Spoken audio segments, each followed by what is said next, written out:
Jujur ya, buat aku yang pertama kali pakai gimbal dan ngambil video sesmooth ini tuh udah seneng banget. Kenalan dulu, ini Brika B-Steady Pro, partner baru aku buat ngerekam momen-momen seru. Kelebihannya tuh dia udah 3-axis stabilizer, jadi kontrolnya gampang banget. Ada joystick dan ini ada juga case-nya ya. Dan triggernya tuh pas di tangan. Mau zoom in, zoom out juga tinggal tekan.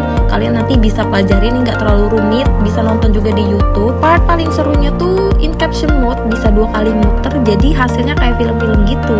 Kerennya lagi ada face tracking juga, jadi kalian bisa fokus sama momen, gak takut blur. Nih aku coba langsung ya, eksekusi, nyoba pas lagi staycation. Baterainya juga awet dan gak perlu tripod lagi karena ini udah ada tripod kecil dan case-nya tadi. So kalau udah, yuk intip hasilnya.